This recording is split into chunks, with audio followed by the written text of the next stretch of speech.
प्यारे विद्यार्थियों, साथियों, मित्रों, आज हम पढ़ते हैं संविधान की अनुसूचियों के बारे में। बहुत ही महत्वपूर्ण टॉपिक है और ऐसी कोई प्रतियोगी परीक्षा नहीं है जिसमें संविधान की अनुसूचियों के संबंध में प्रश्न नहीं पूछा जाता है। जितना ही महत्वपूर्ण संविधान है, उसे ही महत्वपूर्ण है संविधान की अनुसूचियाँ।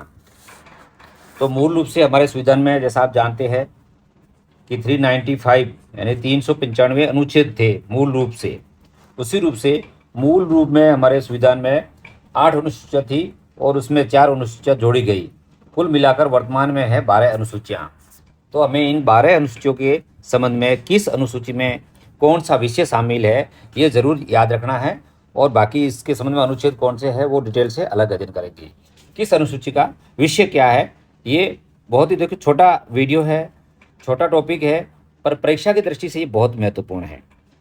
इन 12 अनुसूचियों से किसी न किसी अनुसूची से जरूर प्रश्न पूछा जाता है। कुछ तो बहुत ही महत्वपूर्ण अनुसूची है जो हर परीक्षा में किसी न किसी, चाहे प्रत्यक्ष अप्रत्यक्ष रूप से, इस अनुसूची का उल्लेख हो ही जाता है।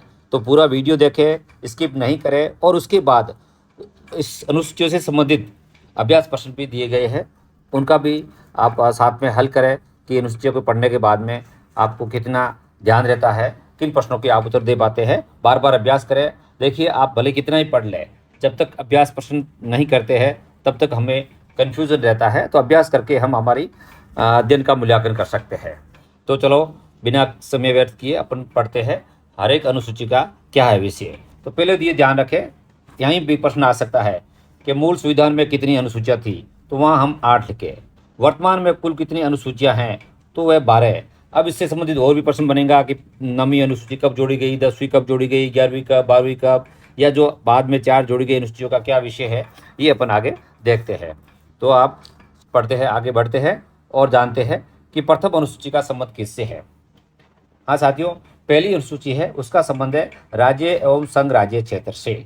जी हाँ, हमारे देश में जितने भी राज्य हैं उनका क्या क्षेत्र है, कौन सा एरिया रहेगा, और संघ के अंतर्गत यूनियन में कौन से केंद्र शासित प्रदेश है, उनका उल्लेख इस पहली अनुसूची में है। यानी कभी भी किसी नए राज्य का निर्माण हो या राज्य का अलग गठन हो, तो उस संबंध में कौन सी अनुसूची प्रभावित होगी, वो होगी पहली अनुसूची। तो पहली अनुसूची है संघ एवं राज्य क्षेत्र से। जैसा हम समझते भी है, सामान्य सोचने की बात है, तो हम सोचे कि राज्य और संघ राज्य क्षेत्र है, या इनका सबसे पहले ही क्यों दिया गया, क्योंकि कोई भी स्टेट या जो राज्य है, देश है, उसमें सबसे पहले उसका भूभाग जरूरी है।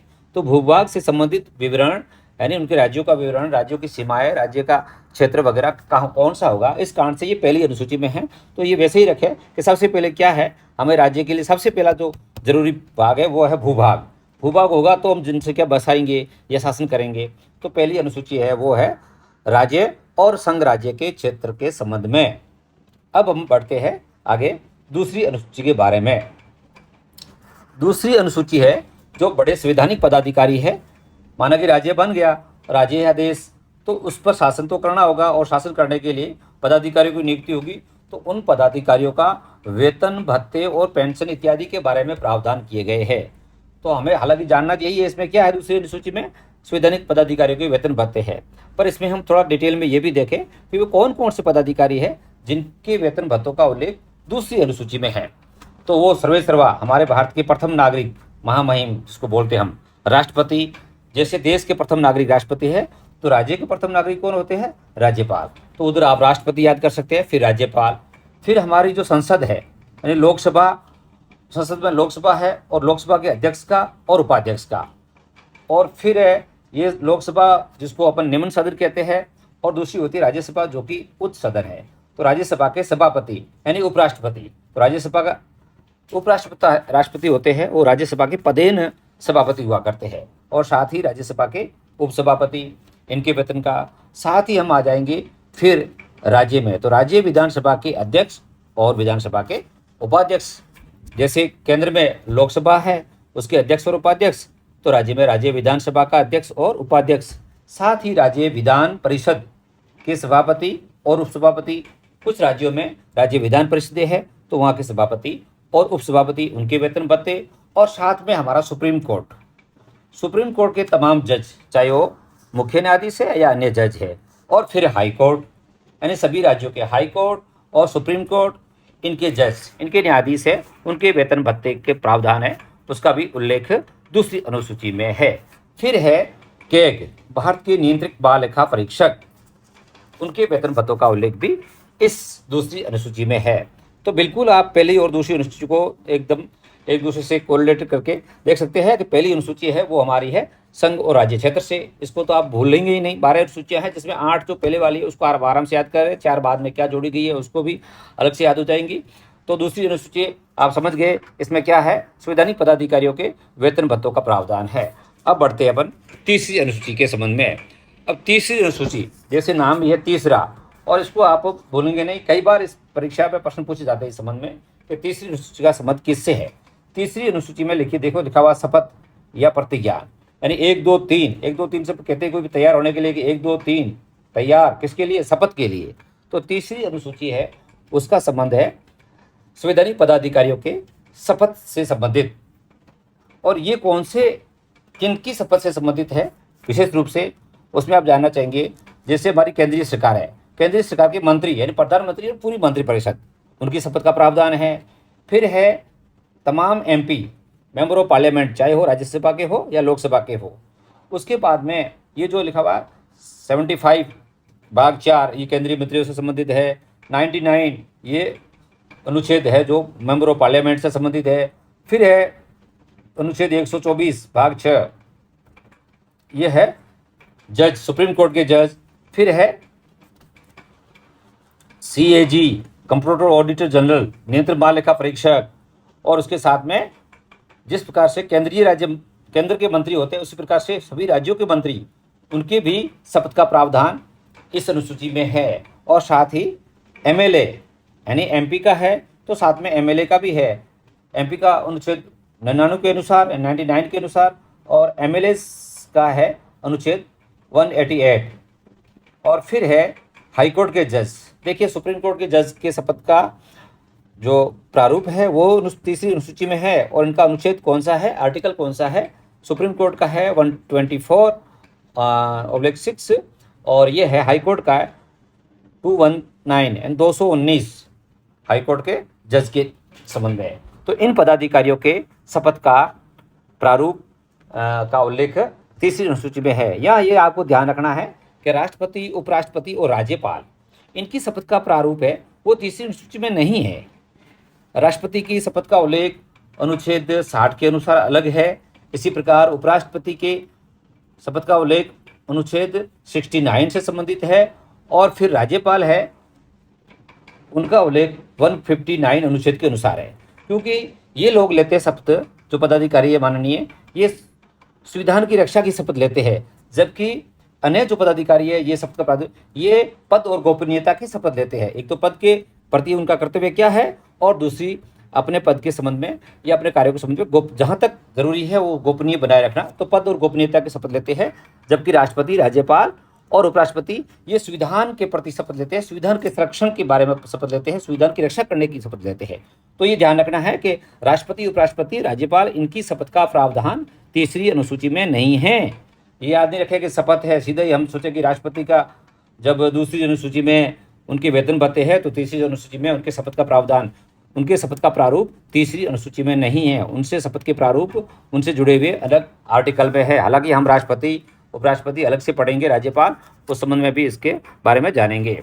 तो ये ध्यान रखना है, तीसरी अनुसूची का संबंध हो गया। अब आप समझ गए शपथ से संबंधित है वैसे संवैधानिक जो ये बड़े पदाधिकारी है, सुप्रीम कोर्ट के जज है, हाई कोर्ट के जज है, CAG है, MP है, MLA है, और केंद्रीय मंत्री, और राज्यों में राज्य मंत्री, राज्यों में जो मंत्री और संसद, विधानसभा के सदस्य, विधान परिषद के सदस्य, इनके बारे में जो शपथ का प्रावधान है वो है। तो ये अनुसूचियाँ हो गई 3। चौथी अनुसूची का संबंध है हमारे राज्यसभा, जो संविधान के अकॉर्डिंग हमारे संसद का जो उच्च सदन है वो राज्यसभा। तो राज्यसभा में सीटों का बंटवारा किस प्रकार से किया गया है, किस राज्य को कितनी सीटें मिलेगी, इसका प्रावधान चौथी अनुसूची में किया गया है। यानी पूरे देश को राज्यसभा में सीटों की संख्या का बंटवारा कैसे होगा, उसका उल्लेख इसके संविधान की अनुसूची चौथी के अनुसार है।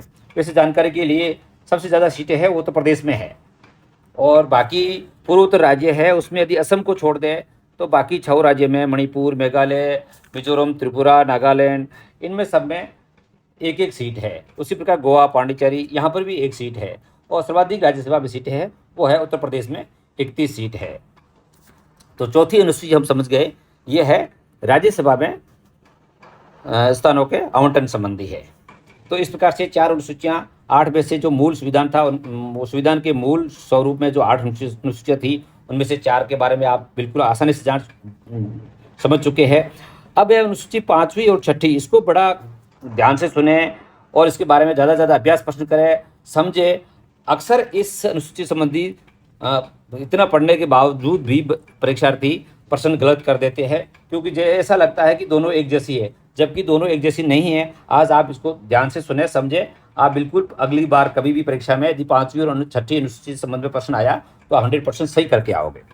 देखिए 5वीं अनुसूची में क्या है।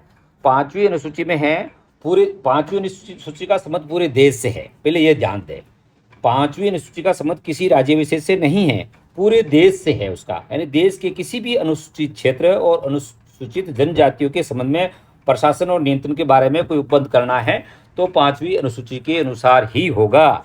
और जबकि 6ठी अनुसूची है वो है असम, मेघालय, त्रिपुरा, मिजोरम, ये जो जनजातीय क्षेत्र है इनके प्रशासन के संबंध में प्रावधान किया गया है। यानी यहाँ पर राष्ट्रपति द्वारा जो वहाँ का प्रशासक नियुक्त किया जाएगा और वे प्रतिवर्ष राष्ट्रपति को अपनी रिपोर्ट सौंपेंगे।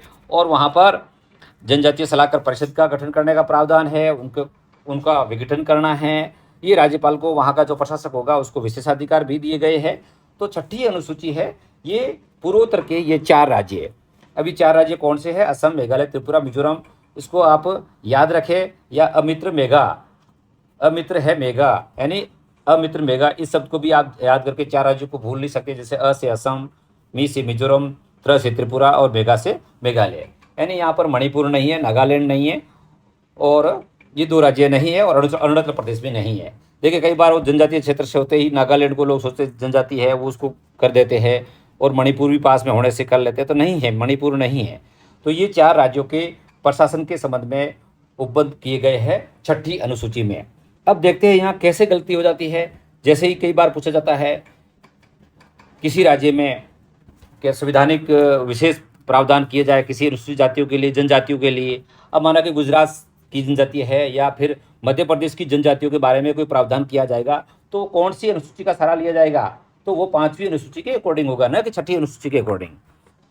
5वीं अनुसूची है, उसके अनुसार देश के किसी भी क्षेत्र के अनुसूचित और जनजातीय क्षेत्रों के प्रशासन के नियंत्रण के बारे में उपबंध किया जा सकता है, करने का प्रावधान है। जबकि 6ठी अनुसूची ओनली 4 स्टेट। देखिए 5वीं विषम संख्या है, 6ठी सम है, और सम में असम है, और ये 4 राज्य है। 6ठी अनुसूची में कितने राज्य है? 4 है। 4 भी सम संख्या है और 6 भी सम संख्या है। तो आप ये ध्यान रखेंगे कि 4 राज्यों का उल्लेख आ रहा है तो इसमें 5वीं अनुसूची तो होगी ही नहीं, क्योंकि 4 सम है और सम में असम है। असम किसमें है? 6ठी अनुसूची में।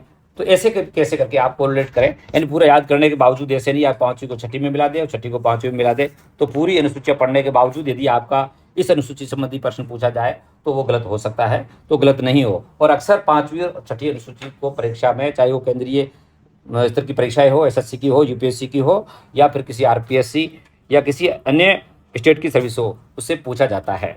तो आप पहली अपने आप से आप समझ गए, पहली से संबंधित तो गलती करनी ही नहीं है। राज्यों का निर्माण होगा या संघीय क्षेत्र है। दूसरी अनुसूची में क्या है? संवैधानिक पदाधिकारी, उनके वेतन भत्तों का प्रावधान कर दिया। तीसरी अनुसूची में क्या है? 1, 2, 3 शपथ के लिए तैयार, शपथ हो गई। चौथी अनुसूची में क्या है? हमारी जो उच्च सदन है राज्यसभा, उसमें स्थानों को आवंटन कर लिया। और 5वीं 6ठी हमने विशेष क्षेत्रों के संबंध में, ये जो विशेष अनुसूचित क्षेत्र और अनुसूचित जनजातियों के क्षेत्र में उनके प्रशासन के बारे में बताया गया। और 6ठी अनुसूची है वो इन 4 राज्यों के संबंध में है, असम, मेघालय, त्रिपुरा और मिजोरम के संबंध में। अब आती है 7वीं अनुसूची। 7वीं अनुसूची अपने आप में अलग है, इसको आप 7वीं अलग से याद करें। 7 नंबर लग की, ये 7 से सूचियाँ, 7 से शक्ति, 7 से संघ, 7 से संवर्ती, ये स का उल्लेख, एक प्रकार से अनुप्रास अलंकार। देखिए 7वीं और सूचियाँ और शक्ति। 7वीं अनुसूची में शक्ति पृथक्करण, शक्तियों का बंटवारा किया गया है, तो इसको 7 को आप स से याद रख सकते हैं। यानी सातवीं अनुसूची में क्या है, सातवीं अनुसूची में है सूचियाँ। कौन सी सूचियाँ, यानी राज्य और केंद्र के बीच में शक्तियों का बंटवारा। इसमें 3 अनुसूचियाँ हैं। पहली अनुसूची है संघ सूची। सातवीं अनुसूची में 3 सूचियाँ हैं। पहली है संघ सूची। संघ सूची में जो मूल संविधान था उसमें 97 विषय थे। वर्तमान में 3 और जोड़े गए हैं। अभी वर्तमान में 100 विषय है। राज्य सूची में 66 विषय पहले थे, अब उसमें से 5 हटा दिए गए हैं और वो जोड़ दिए गए हैं समवर्ती सूची में। और समवर्ती सूची में मूल रूप से थे 47 विषय, वर्तमान में है 52 विषय। यानी ये जिस सूची में जितने विषय जोड़े हैं उनसे संबंधित उनको उससे संबंधित कानून बनाने का अधिकार है। यानी समवर्ती सूची है जिसमें राज्य और केंद्र दोनों कानून बना सकते हैं, पर केंद्र के कानून को ऊपर रखा जाएगा। तो 5 विषय जो कि राज्य सूची से हटा करके समवर्ती सूची में डाले गए हैं। तो समवर्ती सूची में अब ऐसे ही प्रश्न पूछा जाए कि मूल रूप से संविधान बनाता तो उस समय मौलिक रूप से कितनी सूचियाँ थी राज्य सूची में, तो 66 थी। वर्तमान में कितनी है, तो 61 है। समवर्ती सूची में वर्तमान में अनुसूचियाँ कितनी हैं, कितने विषय है, 52 है। पहले कितने थे, 47 थे। बाकी संघ सूची में शतक बन गया है, संघ सूची में 100 आप याद रखें। तो इस प्रकार से 7वीं अनुसूची आप बिल्कुल नहीं भूलेंगे। 7वीं में सूचियाँ यानी शक्ति पृथक्करण या संघीय सूची, राज्य सूची और ये समवर्ती सूची, इनका उल्लेख संविधान की किस अनुसूची में है, 7वीं अनुसूची में है। अब पढ़ते हैं 7वीं और 8वीं को आप बिल्कुल अलग से ध्यान रखेंगे। और 8वीं अनुसूची, 8वीं अनुसूची है उसका संबंध है भाषाओं से। यानी हमारे संविधान में जितनी भाषाओं को मान्यता दी गई है उनका उल्लेख है 8वीं अनुसूची में। तो जिसमें हमारा संविधान लागू हुआ उसमें जिस प्रकार 395 अनुच्छेद थे, 8 अनुसूचियाँ थी, तो उस समय 8वीं अनुसूची में 14 भाषाओं को मान्यता दी गई थी। 14 भाषाओं के नाम थे और वर्तमान में है कुल 22 भाषाएं।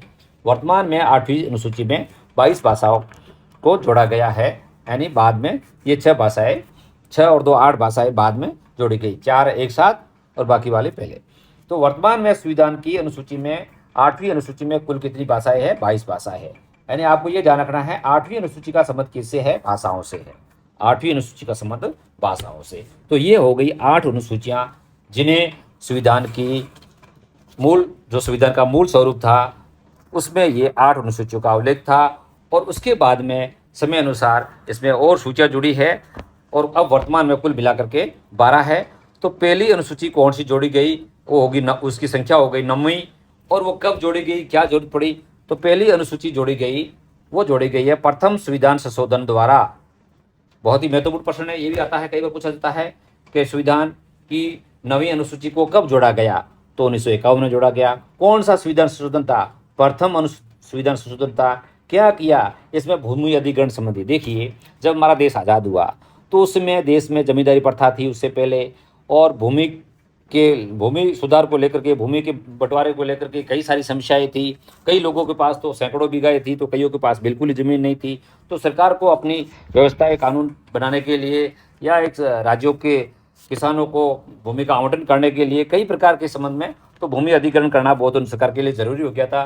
तो उस समय उन्होंने एक कानून बना करके हर एक राज्य में भू सुधार कानून बनाया और जिसके अकॉर्डिंग भूमि अधिग्रहित की गई। ये उस समय की बहुत ज़रूरत थी। तो अब ये देखिए कि 9वीं अनुसूची में ऐसा क्या प्रावधान, उसकी विशेषता क्या थी। उसकी विशेषता ये कर दी कि जो भी कानून बना करके 9वीं अनुसूची में 9वीं शेड्यूल में डाल दिया गया उसको कोर्ट को चैलेंज नहीं किया जा सकता था। नहीं तो जैसे देखिए अब माना कि अनुसूची तो बना दी और नए कानून बना दिए, लेकिन हमारा उसमें सुप्रीम कोर्ट भी तो बन चुका था, कोर्ट भी तो था, तो पब्लिक है या वो जनता कोर्ट में जा सकती थी, भूमि के मालिक कोर्ट में जा सकते थे। लेकिन एक प्रावधान कर दिया कि जिस विषय को 9वीं अनुसूची में डाल दिया है उस संबंध में कोई कोर्ट में जाने का अधिकार नहीं होगा। ये था 9वीं अनुसूची में और ये चलता रहा। लेकिन 24 अप्रैल 1973 को केशवानंद भारती मामला हुआ। उस मामले के बाद में सुप्रीम कोर्ट ने निर्णय दिया कि नहीं, 9वीं अनुसूची में भी शामिल विषयों के बारे में सुप्रीम कोर्ट है वो समीक्षा कर सकता है। वो 1973 के पहले के मामले नहीं, बाद में। ऐसा नहीं कि सरकार अपने स्वार्थ के कारण है किसी भी विषय को 9वीं अनुसूची में डाल दे।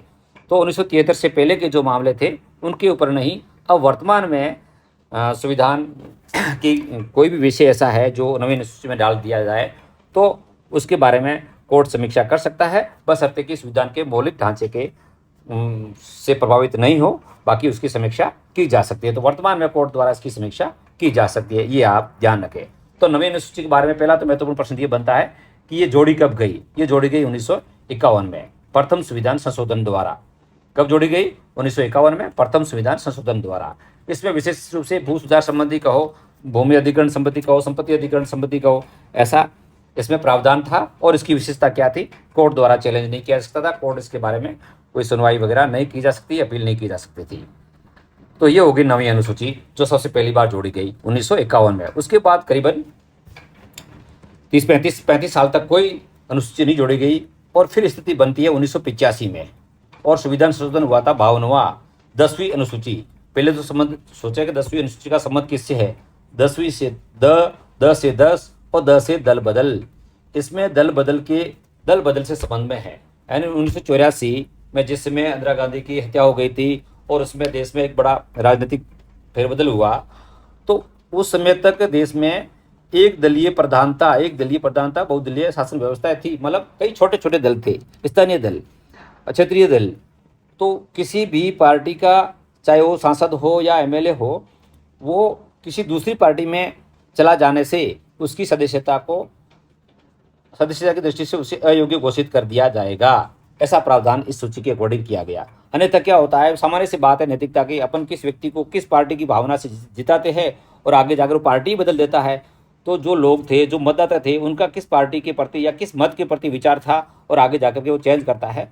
तो फिर निर्वाचन आयोग द्वारा एक दल बदल संविधान द्वारा ये संशोधन करके और दल बदल कानून बना दिया गया, जिसके अकॉर्डिंग यदि कोई सदस्य अपनी पार्टी से इधर किसी दूसरी पार्टी में चला जाता है तो उसकी सदस्यता स्वतः ही रद्द हो जाएगी, निरस्त हो जाएगी। पर इसमें एक बात यह है कि 2/3 सदस्य, माना कि कोई पार्टी है जिसके 6 सदस्य ही है, 6 में से 4 किसी पार्टी में चले गए तो उनकी सदस्यता रद्द नहीं होगी। 2/3 सदस्य एक साथ किसी पार्टी में चले जाएंगे तो ये उसकी सदस्यता पर कोई असर नहीं पड़ेगा। खैर, ये अलग से पढ़ेंगे कि दल बदल में विशेष क्या क्या प्रावधान है, कई बातें हैं। पर अपने को सोचना ये कि 10वीं अनुसूची का संबंध किससे है। तो आप समझ गए, 10वीं अनुसूची का संबंध दल बदल से। 10 से नाम ही है 10 और दल बदल। तो कौन सा संविधान संशोधन, कई बार यही पूछा जाता है, 52वां संविधान संशोधन, इसका संबंध किससे है? तो 52वां संविधान संशोधन का संबंध है 10वीं अनुसूची से। और 10वीं अनुसूची किससे संबंधित है? दल बदल से। तो 9वीं और 10वीं आपको याद हो गई। अब 2 अनुसूचियाँ एक साथ और है, वो दोनों ही एक साथ जुड़ती है और दोनों ही महत्वपूर्ण है।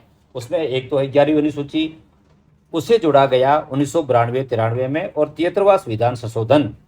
अब 92-93 एक साथ क्यों लिखा है? क्योंकि इस अधिनियम को पेश किया गया था 1992 में और पास हुआ अप्रैल 1993 में, इसलिए 92-93 संशोधन कहते हैं। और इसमें विषय किससे संबंधित? इसमें पंचायतों को कुछ शक्तियाँ दी गई, कुछ विषयों पर, 29 विषयों पर पंचायती राज व्यवस्था को कानून बनाने का, उनको शासन चलाने का विशेष अधिकार दिए गए। तो 11वीं अनुसूची है, वो है पंचायती राज शासन व्यवस्था को दिए गए अधिकारों के संबंध में कितने विषय दिए गए? 29 विषय इसमें जोड़े गए। और फिर है 12वीं अनुसूची, यानी 11वीं अनुसूची है वो 73वां संविधान संशोधन है। 12वीं अनुसूची है वो है 74वां संविधान संशोधन, जो भी 1992-93 में, और ये है नगर निकाय से संबंधित, नगरीय प्रशासन से संबंधित है। अब यहाँ पर कई बार विद्यार्थी कन्फ्यूजन हो जाते हैं, यूँ जब सामने देखते हैं तो याद रहता है और सीधा आता है 74वां संविधान संशोधन किससे संबंधित है, और हम लिख देते हैं कि 74वां संविधान संशोधन पंचायती राज से संबंधित है। नहीं, देखिए, तो 73वां और 74वां है, ये आपको यदि याद नहीं रहे तो आप इतना सा समझे कि देखिए, पहले गांव बना या शहर, पहले गांव बना या शहर, निश्चित रूप से आप थोड़ा भी समझ होगी तो आप, पहले तो गांव का निर्माण हुआ, गांव से कस्बा, कस्बे से शहर बना, तो पहले पंचायत है, यानी पहले गांव बने, गांव, शहर से गांव नहीं बने हैं, गांव से शहर बने हैं। तो पहला प्रावधान किससे है? 11वीं अनुसूची का 11वीं पहली प्रावधान है वो है पंचायतों से। तो 73वां संविधान संशोधन है वो है पंचायतों से संबंधित। किससे है? पंचायतों से संबंधित। 11वीं अनुसूची पहले आती है, 12वीं बाद में आती है, तो ये पंचायतों से संबंधित होगी। 73वां आएगा तो पंचायत से संबंधित आएगा, 11वीं अनुसूची आएगी तो पंचायतों से संबंधित आएगी। अब 12वीं अनुसूची, उसका संबंध किससे है? 12वीं अनुसूची का संबंध है नगरीय प्रशासन से, नगर निकायों से संबंधित, उनको दिए गए प्रावधान है, शक्तियाँ। तो पंचायतों को दिए गए थे 29 विषयों पर अधिकार, कानून बनाने का, शासन संचालित करने का, और नगरों को, शहरों को दिया गया 18 विषय सौंपे गए, जिस पर ये कानून बना सकते हैं, अपने नगरीय प्रशासन का अच्छा संचालन कर सकते हैं। इस प्रकार ये 12 अनुसूचियां हैं, जिनको आप वापस एक बार सरसरी दृष्टि से फास्ट देख लेते हैं। देखिए, मुझे पता है कि यदि आपने ध्यान दिया है तो ये कोई बड़ी मामला नहीं है, आराम से आपको याद रह सकती है। उसको समझना है। रटा हुआ चीज़ कई बार आप स्किप एक भूल सकते हैं, पर समझी हुई चीज़ भूल नहीं सकती है।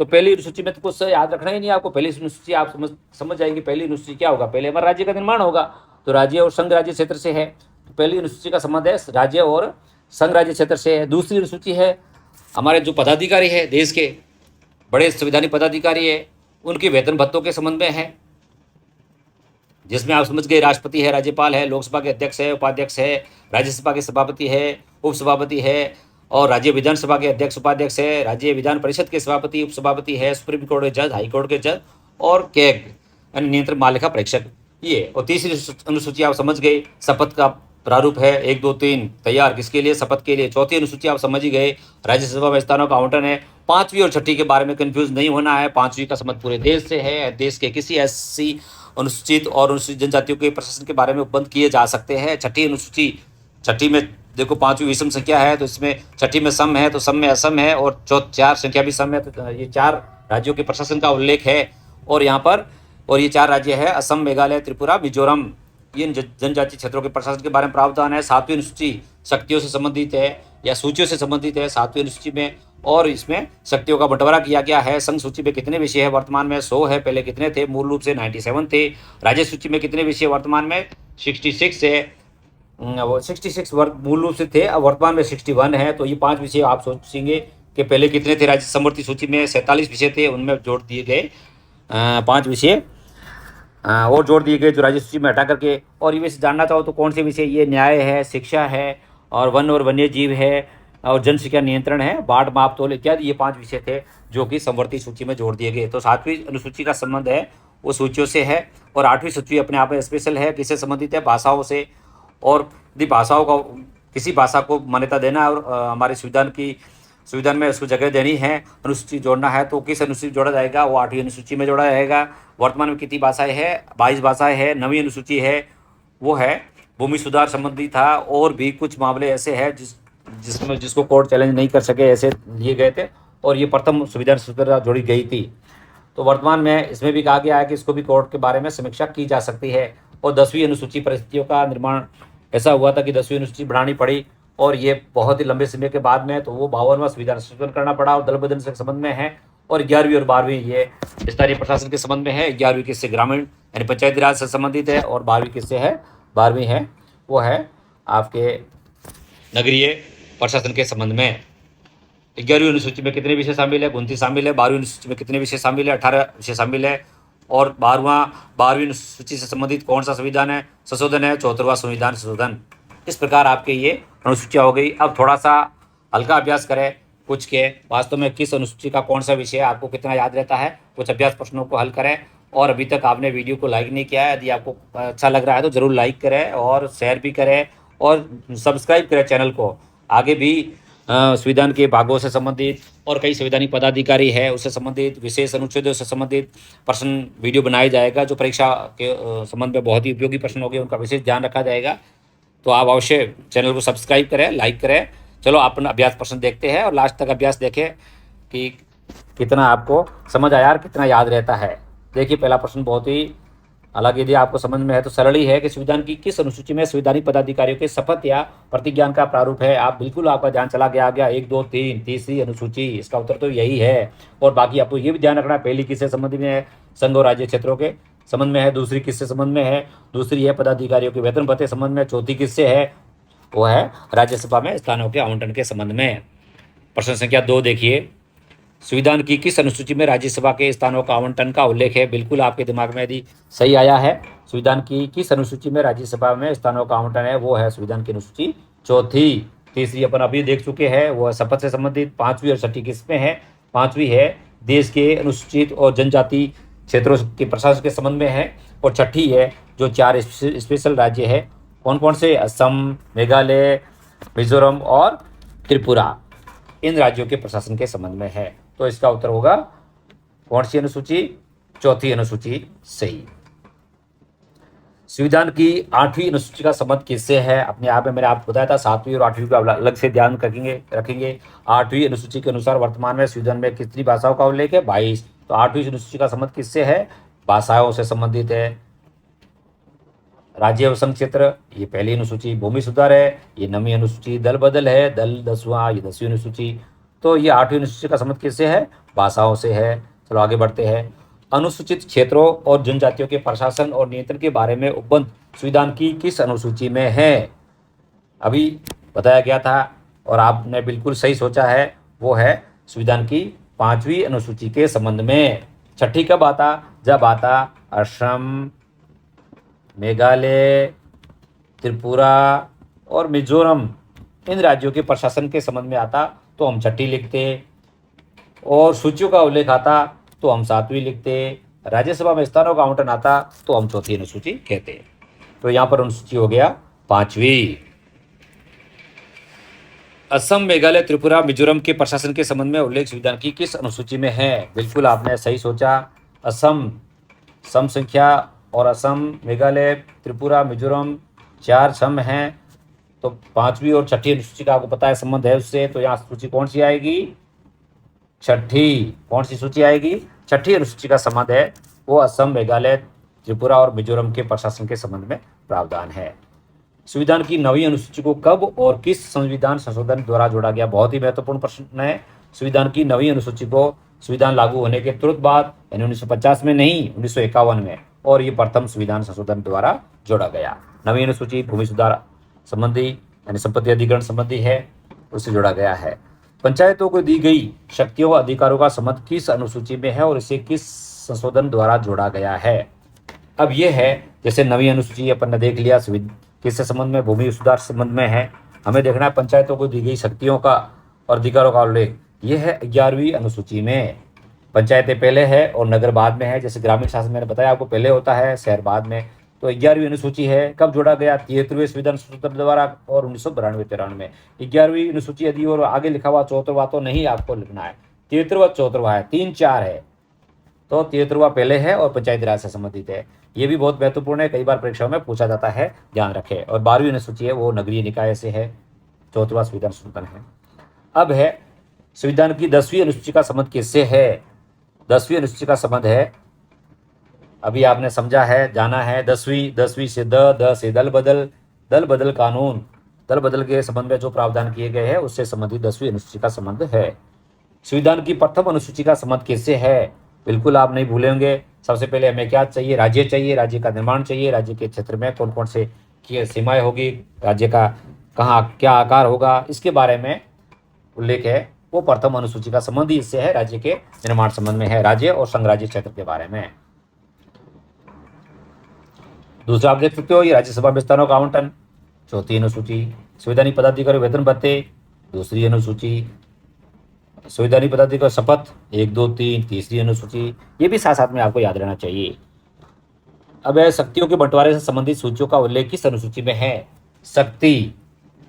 शक्तियों के बंटवारे संबंध में सूचियों का उल्लेख, जैसे सूची आ गया, शक्ति आ गया, तो स से 7वीं अनुसूची है, उसमें संविधान की हमारे 7वीं अनुसूची के अनुसार सूचियों का उल्लेख है। 3 सूचियां हैं, कौन कौन सी? संघ सूची, जिसमें पहले विषय थे 97, वर्तमान में 100। फिर है राज्य सूची, जिसमें वर्तमान में विषय है 61, पहले मूल रूप से थे 66। उसके बाद में है समवर्ती सूची, जिसमें पहले विषय थे 47, वर्तमान में है 52। जो राज्य सूची में 5 विषय हटाए गए वो इधर जोड़ दिए गए। तो शक्तियों के बंटवारे से संबंधित सूचियों का उल्लेख किस सूची में है? वो है 7वीं अनुसूची में। शक्तियों का बंटवारा 7वीं अनुसूची, सूचियों का उल्लेख इसमें है 7वीं अनुसूची में है। तो इस प्रकार से आपने अभ्यास किया। देखने के लिए बहुत बहुत धन्यवाद। पुनः अभ्यास करें और वीडियो को लाइक करें और दोस्तों के साथ भी शेयर जरूर करें, सब्सक्राइब जरूर करें। Thank you so much. मिलते हैं अगले वीडियो में इसी प्रकार महत्वपूर्ण प्रश्नों के साथ में। गुड लक और उज्जवल भविष्य की शुभकामनाएं। Thank you so much.